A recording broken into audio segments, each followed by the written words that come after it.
Terima kasih Ibu Siti Hadijah dan Bapak Irfan atas materinya. Baik Bapak dan Ibu, itu tadi materi yang sangat luar biasa ya dari Ibu Siti Hadijah dan Bapak Irfan. Sangat memberikan informasi-informasi yang fresh terkait perizinan karantina pertanian sebagai dokumen pelengkap ekspor. Ilmu yang sangat berguna nih untuk Bapak dan Ibu, eksportir maupun calon eksportir. Langsung saja kita buka sesi tanya jawab untuk saat ini. Bagi Bapak dan Ibu yang memiliki pertanyaan atau ada yang kurang jelas terkait materi alur perizinan karantina pertanian sebagai dokumen pelengkap ekspor yang disampaikan oleh Ibu Siti Hadijah dan Bapak Irfan tadi. Kami memiliki door prize ya, bagi Bapak dan Ibu yang beruntung saat bertanya, jadi jangan ragu Bapak dan Ibu, selain bisa mendapatkan jawaban, juga berpeluang mendapatkan hadiah spesial dari Bea Cukai Makassar. Silakan Bapak dan Ibu, kami buka 3 penanya terlebih dahulu. Silakan gunakan fitur raise hand, atau kalau tidak bisa menggunakan raise hand, bisa tulis pertanyaan di kolom chat, dan akan kami bantu menyampaikan pertanyaan kepada narasumber.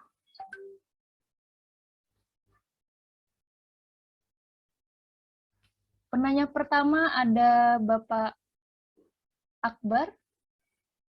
Silahkan disampaikan pertanyaannya, Bapak bisa diaktifkan mikrofon. Baik, terima kasih Kak Atika Putri dari Bea Cukai Makassar. Terima kasih juga Pak Irfan Rais yang sudah menyampaikan hari materinya. Sangat menarik sih materi karena memang apalagi dari kami ya pelaku ekspor itu memang fokus saat ini tentang dunia kelautan juga.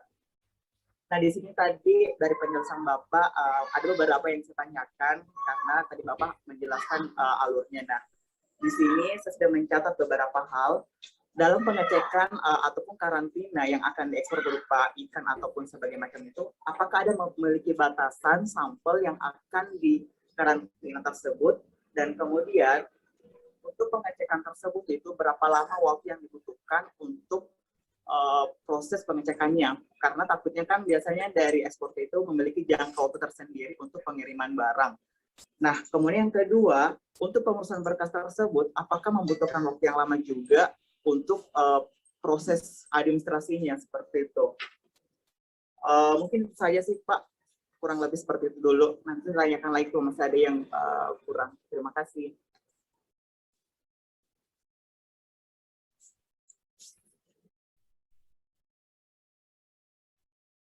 Terima kasih atas pertanyaannya. Langsung saja dijawab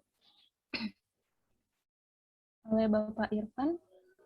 Baik, terima kasih Pak Akbar, pertanyaannya bagus sekali. Jadi yang pertama mengenai pemeriksaan fisik ya Pak. Jadi pemeriksaan fisik itu kalau mau lihat realnya Bapak, ini kami ada sekarang posisi ada di kantor pelayanan. Untuk pelayanan bandara itu cepat Bapak. Jadi karena tidak semua juga komoditi perikanan yang dilalui lintaskan itu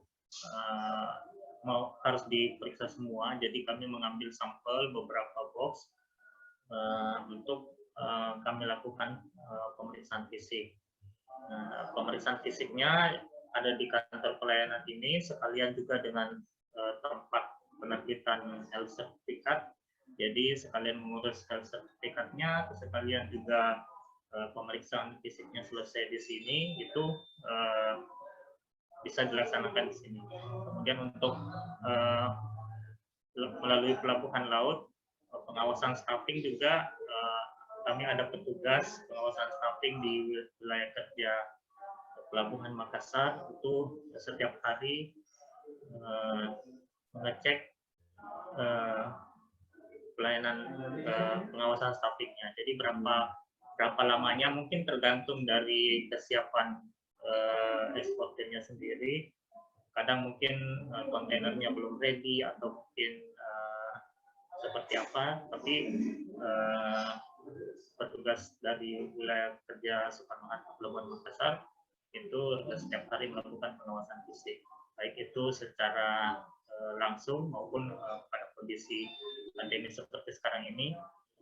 Ada juga pelayanan virtual melalui video call. Nah, kemudian saya jelaskan sedikit mengenai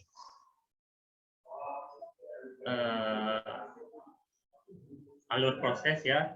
Tadi ditanyakan alur proses. Yang pertanyaan kedua,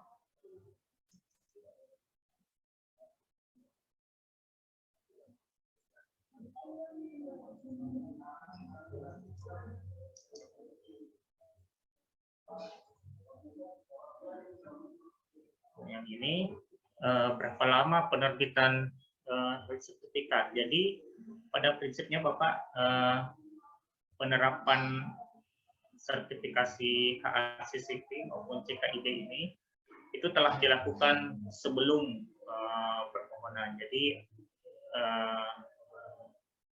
ada sertifikasi untuk sistem perkarantinaan ikan itu nanti akan terbit sertifikat CKID.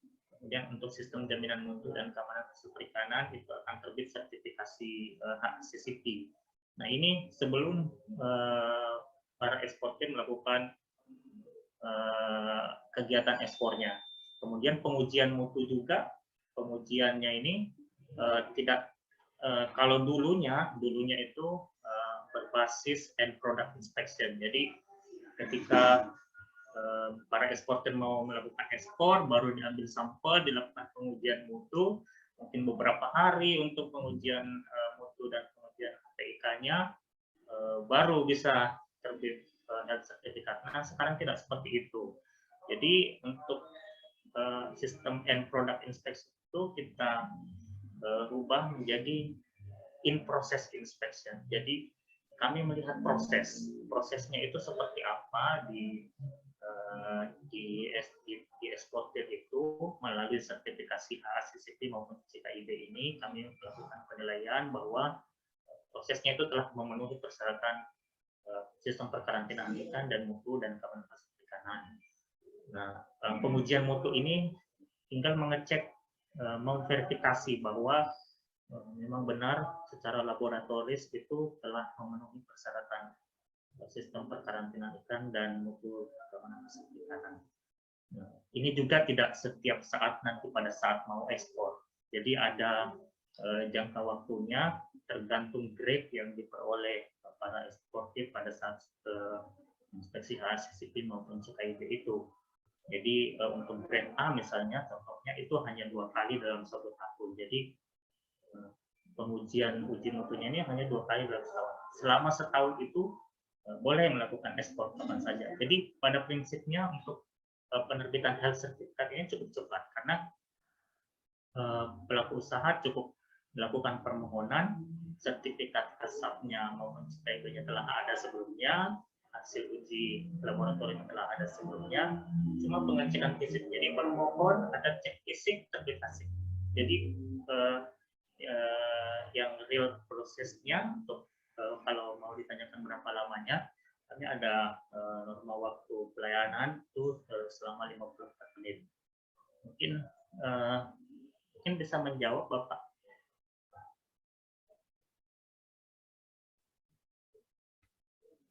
Bagaimana Bapak Akbar, apakah sudah puas?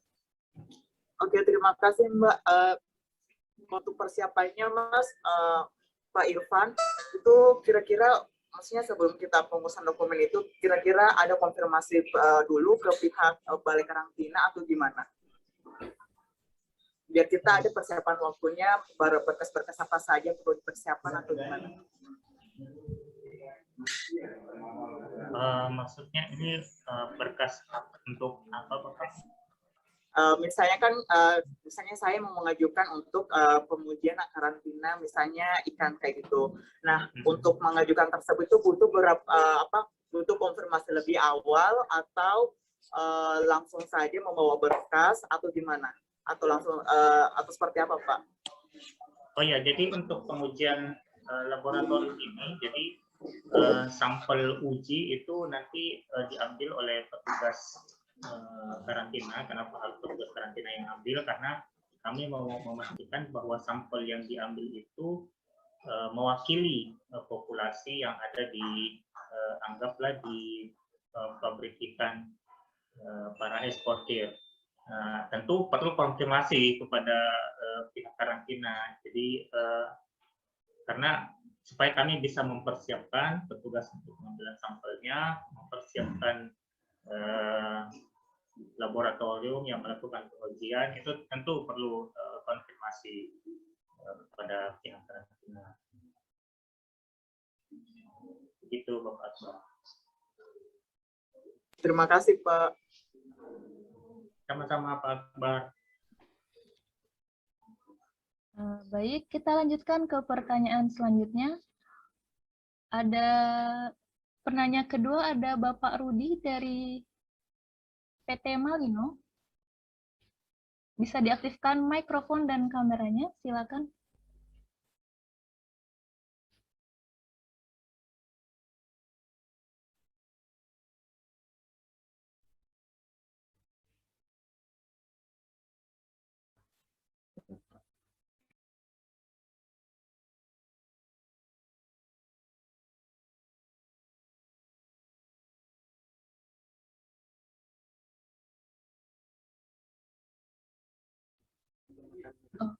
Silahkan nyalakan mikrofonnya Bapak Rudi.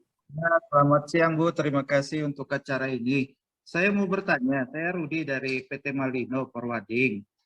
Yang saya mau tanyakan ini Pak, setelah eksportir menginput PPK online-nya, apakah diizinkan forwarding yang datang untuk mencetak sertifikat HC-nya? Demikian Pak, terima kasih.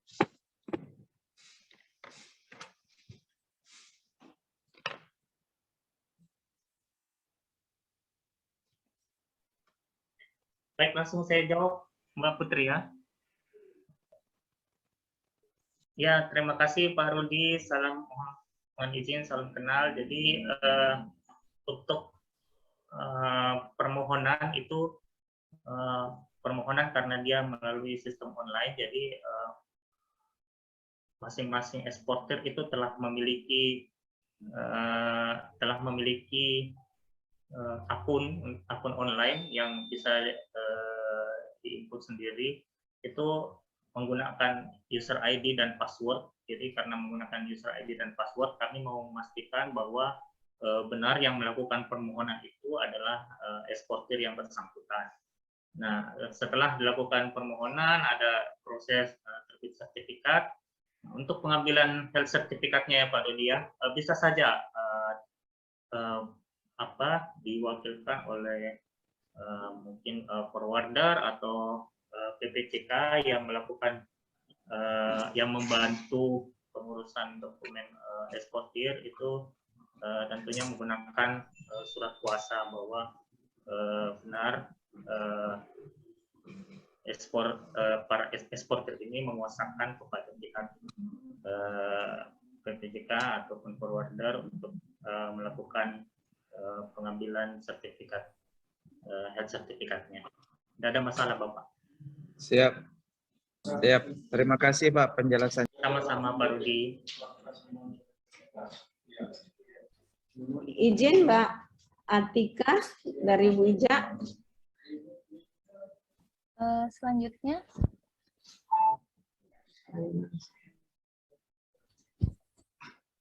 Ada penanya dari kolom chat. Pertanyaan dari Bapak Ruby Yudika. Mbak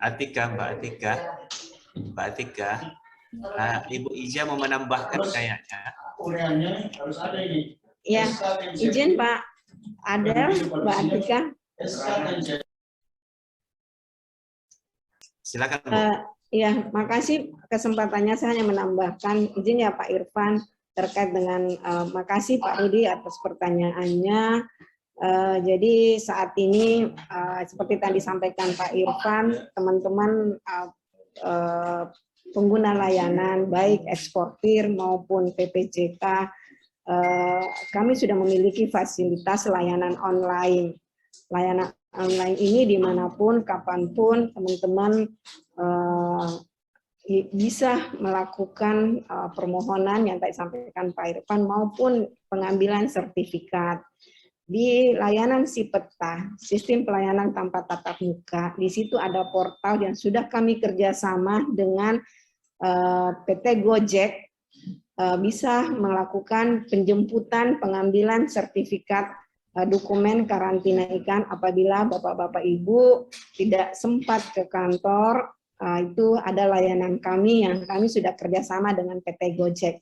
Itu tambahan kami, jadi ini informasi, saya yakin teman-teman para pelaku usaha eksportir sudah sangat familiar, namanya SIPETA, Sistem Pelayanan Tanpa Tatap Muka, bisa dilihat di situ, ada portal yang sudah kerjasama dengan PT Gojek. Terima kasih atas waktunya Mbak Atika. Terima kasih Pak. Ya, luar biasa Bu Ija, terima kasih Bu Ija. Terima kasih Ibu Khadijah. Selanjutnya pertanyaannya beralih di kolom chat. Silahkan disampaikan pertanyaannya oleh Bapak Ruby Yudika. Bisa diaktifkan mikrofon dan kameranya.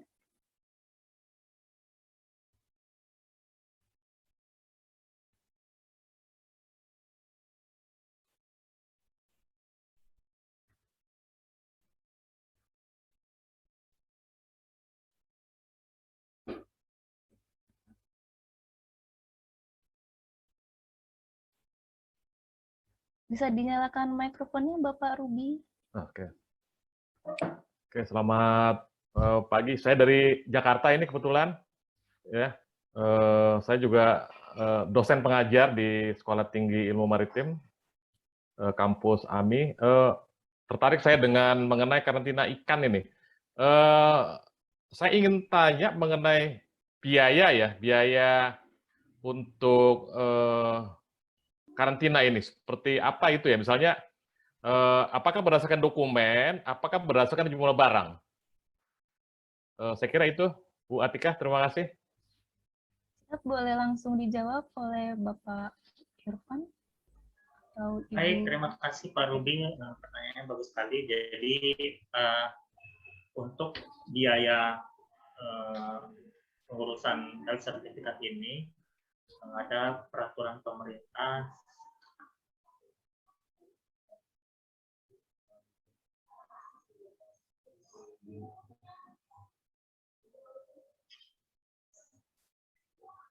itu berdasarkan peraturan pemerintah nomor 75 tahun 2015 yang insya Allah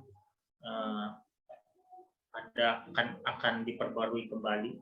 Jadi besok ini ada sosialisasi, kita laksanakan sosialisasi PP 85 sebagai pengganti PP 75 ini. Jadi ini berdasarkan peraturan pemerintah. Jadi saya lebih bagus saya share aja. Nah ini peraturan pemerintah nomor 75 tahun 2015 tentang jenis dan tarif atas penerimaan negara bukan pajak yang berlaku pada Kementerian Kelautan dan Perikanan. Jadi ini komponennya banyak Bapak. Jadi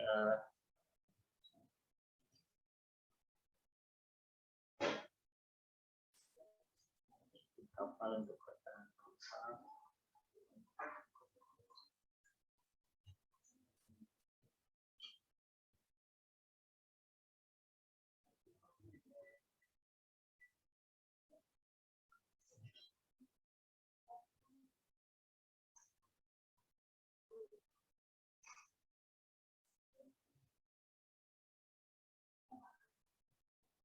Nah, untuk di Badan Karantina Ikan, Kementerian Keamanan Perikanan,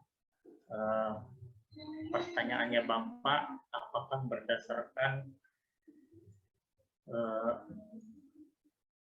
berdasarkan dokumen atau jumlah ikan?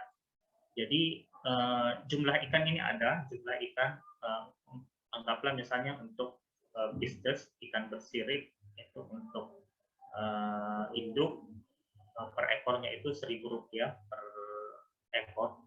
Jadi Bapak kirim berapa ekor tinggal dikalikan Rp1.000. Kemudian ada untuk benih atau benih lainnya. Ada ikan hias, ikan segar, basah atau beku, ikan kering, semua ada komponen. Jadi itu per komoditinya Bapak. Kemudian untuk sertifikatnya juga ada. Jadi sertifikat kesehatan ikan, health sertifikat ini Jadi Rp5.000 per sertifikat. Selain itu, mungkin teman-teman yang melakukan pengujian laboratorium ada tergantung uji apa yang dikenakan kepada hasil perikan kepada ikan yang dilakukan pengujian tersebut. Anggaplah untuk pengujian untuk uji mikrobiologi masing-masing ada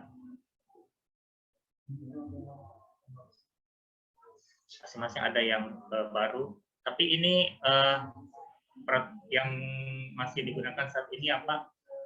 Sebentar lagi, insya Allah besok kita akan ada PP 75 ini direvisi menjadi PP 85. Besok hari Jumat kita ada pertemuan untuk mensosialisasikan PP tersebut. Sekarang untuk posisi sekarang hari ini masih berlaku seperti ini. Insya Allah besok kami akan lakukan sosialisasi PP 85 tahun 2021. Nanti mungkin Pak Ruby nanti bisa ikut bergabung. Kita membuka komunikasi sosialisasinya secara virtual juga. Jadi ini yang nanti akan ada komponen-komponen baru. Prinsipnya begitu Pak. Jadi jika diperlukan pengujian nanti ada komponen biaya untuk pengujian. Jika diperlukan pemeriksaan secara klinis akan ada berdasarkan berapa volume ikan yang diperlihatkan. Kemudian untuk sertifikasi juga nanti ada. Di peraturan yang baru ini untuk domestik nantinya itu Rp0 Bapak untuk domestik. Jadi nanti yang dikenakan biaya itu untuk ekspor maupun impor. Nanti boleh bergabung Pak Ruby kegiatan untuk misalnya besok insya Allah hari Jumat kita lakukan sosialisasi peraturan pemerintah terbaru. Demikian mungkin Bu Putri.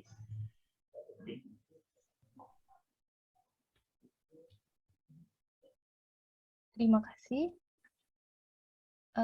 Selanjutnya ada penanya dari kolom chat oleh Bapak Agus dari CV Mitra Alam. Boleh disampaikan pertanyaannya? Silakan bisa diaktifkan mikrofon dan kameranya.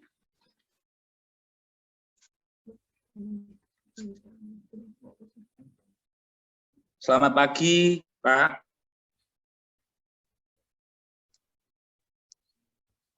Selamat pagi, Pak Halo. Agus. Ya, Pak. Yang saya tanyakan, Pak, terkait dokumen HC dan HACCP ya, Pak ya. Jadi mungkin untuk pengalaman kami, Pak, saya juga selaku trader di sini, Pak. Jadi untuk dokumen HC kan dan HACCP kan ini apa? Untuk pembuatannya kan memang harus dilakukan oleh supplier langsung atau yang memiliki gudang, cold storage, terus penanganan contohnya kalau ikan atau kepitingnya itu anggaplah dia itu mabuk atau gimana gitu kan, dia harus bisa ditangani kan, seperti itu Pak. Kira-kira bisa nggak ya Pak ya? Karena kan rekanan kami, supplier kami ini kan rata-rata petani dan pengepul. Jadi kalau memang serba salah juga karena mereka memang rata-rata nggak ada yang memiliki sertifikat tersebut. Badan usaha juga, mereka juga nggak ada. Jadi kemarin sempat saya juga mau mengajukan sendiri terkait HC sama HCCP. Cuma kan kendalanya memang alamat harus sesuai dengan gudangnya. Seperti itu Pak. Jadi mungkin itu Pak dari kami Pak. Baik Pak Agus, jadi ya saya sudah baca di kolom chat room, jadi terkendala tidak memiliki sertifikat HACCP ataupun CKID Pak ya untuk komoditinya kepiting atau pengolahan kepiting. Jadi kami sudah jelaskan tadi prosedurnya Saya share kembali.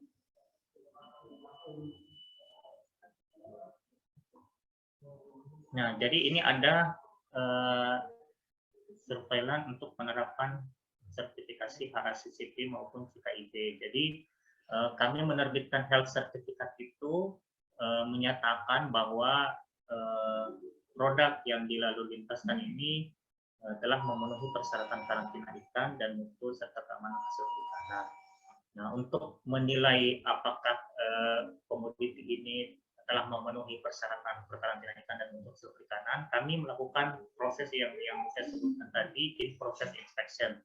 Jadi kami perlu melihat bagaimana cara pengolahan atau penanganan ikan yang ada di tempat penampungan ataupun tempat penanganan tempat pengolahannya, karena itu yang kami lakukan prosesnya, yang kami sertifikasi di situnya. Nah, kami khawatir jika misalnya ada komoditi perikanan yang tiba-tiba muncul di bandara, entah dari mana asalnya, entah bagaimana penanganannya, seperti apa, kami tidak tahu. Nah, itu yang kami jaga di situ, karena kami melakukan sertifikasi itu menyatakan bahwa komoditi perikanan ini telah memenuhi persyaratan sistem perkarantinaan ikan dan mutu hasil perikanannya. Nah, sehingga memang kami perlu melihat ke tempat supplier. Kalau trader itu kan maksudnya misalnya Pak Agus, kan Pak Agus yang akan menjual produk perikanan ini. Sebelum dijual itu kan pasti ditampung dulu, ditampung di satu tempat. Nah, itu tempat penampungannya itu yang kami ingin lihat bagaimana cara penanganan itu. Itulah yang kami sebut dengan in process inspection. Jadi bukan nanti pada saat akhir baru dilakukan tiba di bandara, ikannya sudah tiba di bandara, kami ambil sampel, kami lakukan pengujian berapa hari? Kemudian 3 hari. Nanti 3 hari itu menumpuk di bandara, baru keluar hasilnya, baru bisa ekspor. Jadi tidak seperti itu lagi, karena itu sangat memakan waktu yang lama. Sehingga kami cukup melakukan in process inspection. Jadi setelah kami melihat, menilai tempat penampungannya, oh dia telah memenuhi persyaratan sistem perkarantinaan ikan, ada jaminan mutunya di situ. Nah, sehingga tidak perlu lagi nanti setiap mau ekspor baru dilakukan, diambil sampel untuk pengujian, untuk baru jadi pengujian laboratoriumnya itu secara berkala, tidak setiap saat lagi untuk nanti mau ekspor baru mau kita lakukan pengujian, sehingga proses yang ada di sini itu bisa berjalan lebih cepat. Cukup dengan melakukan, jika barangnya sudah ready, cukup mengajukan permohonan secara online, kita lakukan pengecekan fisik. Kalau yang nomor 2 dan nomor 3 telah terpenuhi, itu langsung ke pengecekan fisik, terbit HC. Jadi prosesnya bisa lebih cepat berjalan. Itu prinsipnya, Pak. Mohon maaf tadi bertanya.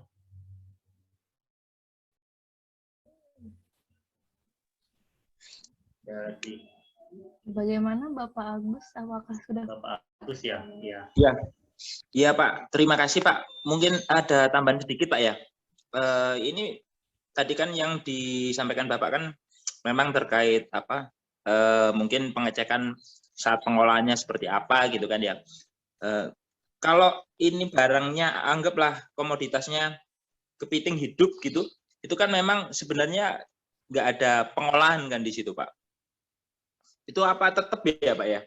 Tetap syaratnya harus dicek juga ya Pak ya?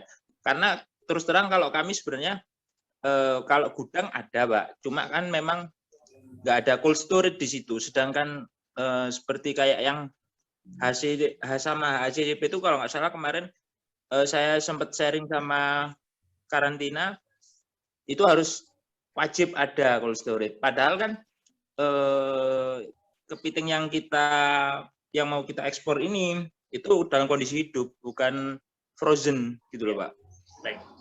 Jadi untuk komoditi hidup Jadi ini ada dua jenis sertifikasi Bapak. Jadi kami ini di BKIPM, Badan Karantina Ikan, Pengendalian Mutu dan Keamanan Hasil Perikanan. Jadi ada dua sistem sertifikasi. Yang pertama sistem sertifikasi karantina ikan, kemudian sistem sertifikasi untuk mutu dan keamanan hasil perikanan.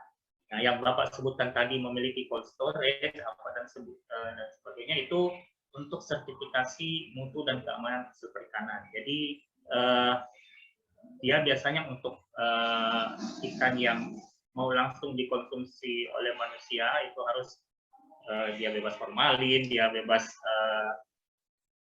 bakteri E. coli, salmonella yang bisa membahayakan konsumen. Kemudian, nah kalau Bapak tadi sebutkan ikannya ikan hidup, ya ikan hidup, kepiting hidup.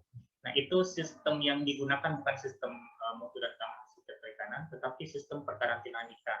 Jadi sistem perkarantinaan ikan itu prinsipnya sama, melihat tempat penampungannya, bagaimana penanganannya. Itu tidak perlu ada cold storage Bapak, karena memang dia kan produknya hidup. Nah, kalau dimasukkan ke cold storage mati dia nantinya.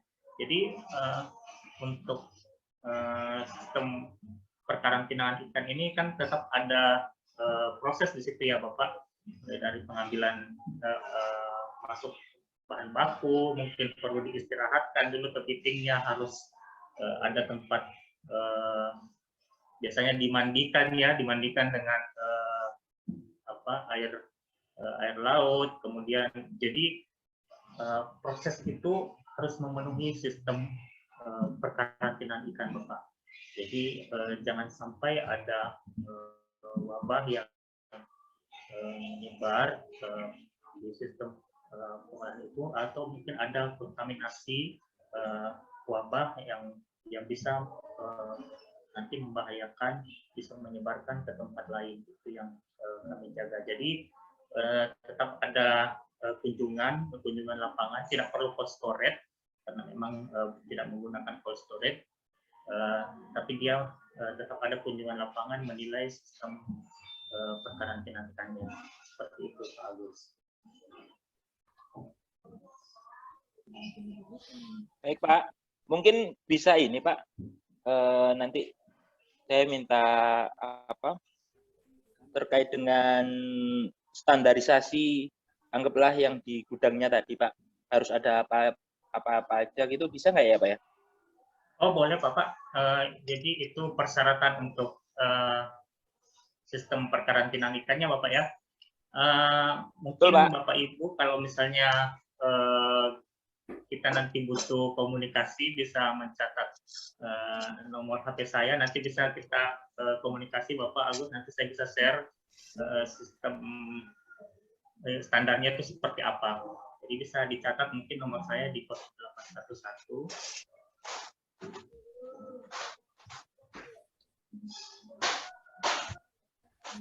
Ya Pak. 0811 45 2614. 0811452614.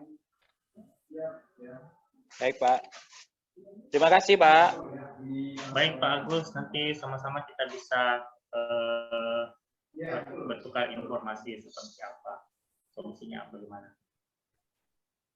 Terima kasih Pak Irfan. Baik Bapak Ibu, kita lanjutkan ke pertanyaan selanjutnya. Di kolom chat ada Bapak Amir Waluyo. Silakan disampaikan pertanyaannya Bapak.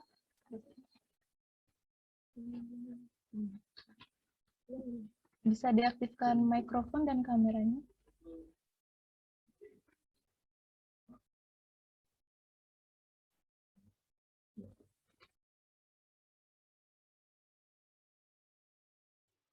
Selamat pagi. Halo, selamat pagi. Pak Amir. Ya. Jelas Pak suaranya. Ya, mohon izin Pak, mau tanya sedikit Pak. Perihal fumigasi. Apakah bertentangan ya dengan subjek kali ini ya? Ini. Apakah ada perlakuan? Ya. Ya, boleh Pak, silakan dilanjut. apakah ada perlakuan fumigasi sebelum atau sesudah pengiriman ekspor atau impor barang? Itu pertanyaan pertama. Pertanyaan kedua, bila ada, bagaimana dan apa saja alat fumigasi yang digunakan? Kemudian yang ketiga, siapa yang melakukan tindakan fumigasi tersebut? Ya, terima kasih. Baik, Itu aja, Pak. Mbak Putri, langsung saya jawab, Mbak Putri ya. Jadi terima kasih Pak Amir pertanyaannya. Apakah ada perlakuan fumigasi sebelum atau sesudah pengiriman? Jadi ini kami melihat kami melakukan tindakan karantina itu berbasis risiko Bapak. Jadi jika ada risiko yang dikhawatirkan bisa mengganggu sistem karantina kita itu bisa kami lakukan fumigasi. Tidak semua harus ada fumigasi. Selama ini yang kami laksanakan untuk ekspor itu tidak ada, belum ada perlakuan fumigasi yang selama ini kami lakukan, karena dari hasil uji laboratorium maupun hasil sistem jaminan karantina ikan dan mutu hasil perikanannya itu tidak diperlukan adanya fumigasi. Pernah kami melakukan fumigasi pada produk impor, jadi beberapa ada produk impor, misalnya tentang kerang itu, karena produk impor ini kami hanya berdasarkan dari health certificate yang ada di negara asal, jadi itu dilakukan fumigasi seperti biasa, alat-alat fumigasinya. Ada di sini ada Pak Sukardin ya. Mungkin bisa dijelaskan Pak Sukardin, bisa ditambahkan bagaimana untuk fumigasi impor ini Pak Sukardin.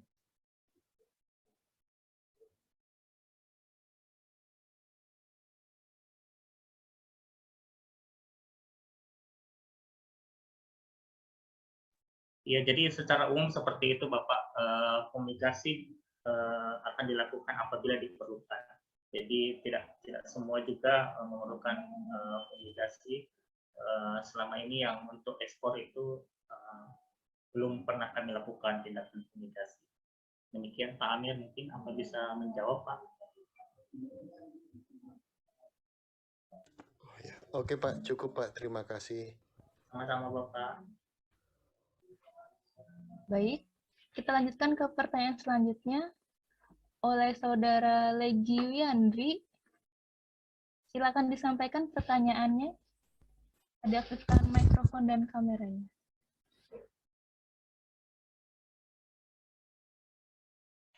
Baik Ibu, terima kasih. Ketika saya mau tanya nih Ibu, masalah tadi dokumen pengiriman, selain HC, terus ada SHTI nih Bu. Nah, SHTI itu dia urusnya di pelabuhan atau di karantina, atau merupakan salah satu dokumen yang harus wajib di dalam dokumen untuk pengiriman atau ekspor barang gitu. Terima kasih Bu.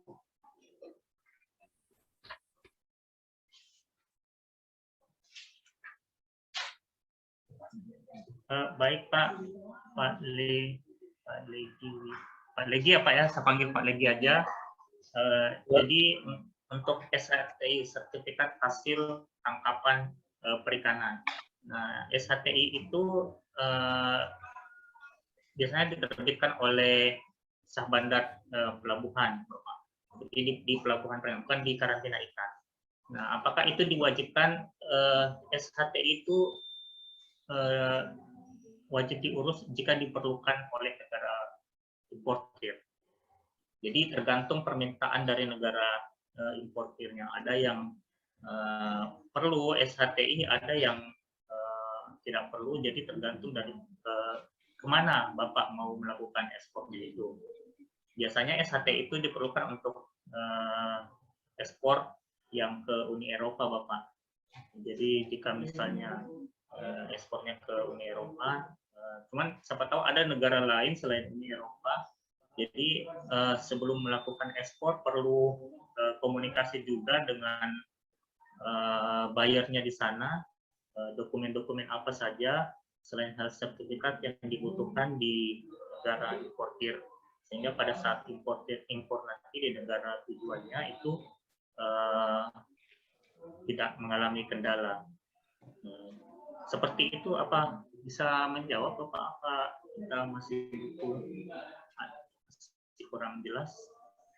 Oh, baik Pak. Kalau itu berarti dia tidak wajib ya Pak ya? Tergantung dari negara tujuan. Ya.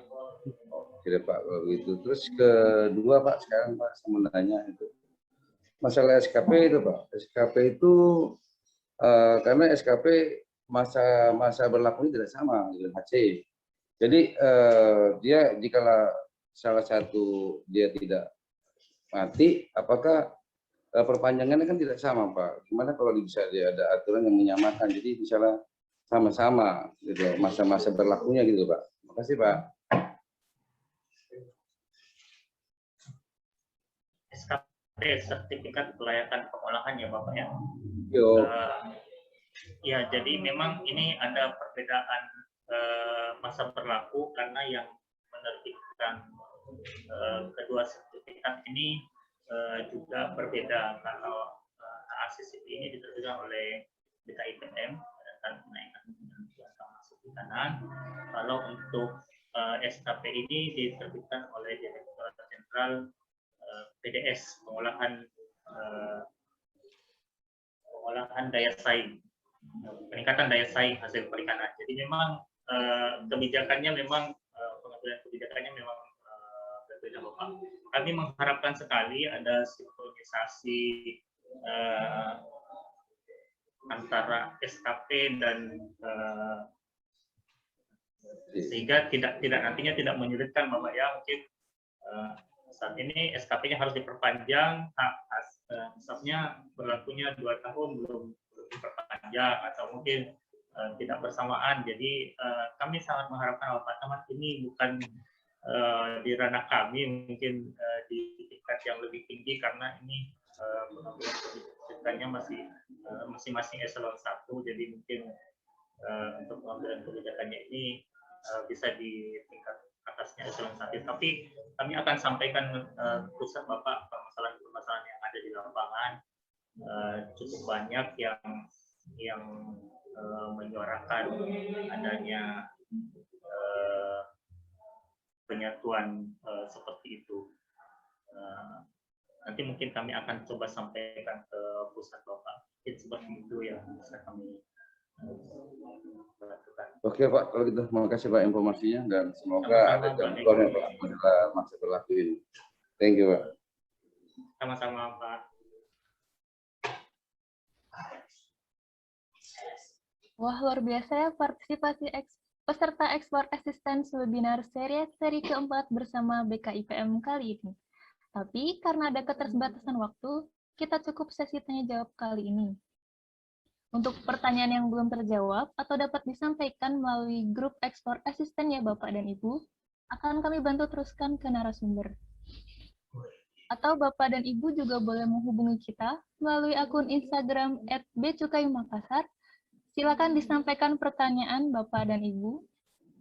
Makanya nih, Bapak dan Ibu wajib follow dan terus ikuti informasi yang kami sebarluaskan melalui Instagram. Bapak dan Ibu, peserta webinar, kami ingatkan kembali untuk tidak lupa mengisi absensi pada link yang telah kami share di kolom chat. Dan seperti tadi yang sudah saya sampaikan, bahwa penanya yang beruntung akan mendapatkan hadiah spesial. Kita sudah punya nama pemenangnya nih, Bapak dan Ibu. Pemenangnya adalah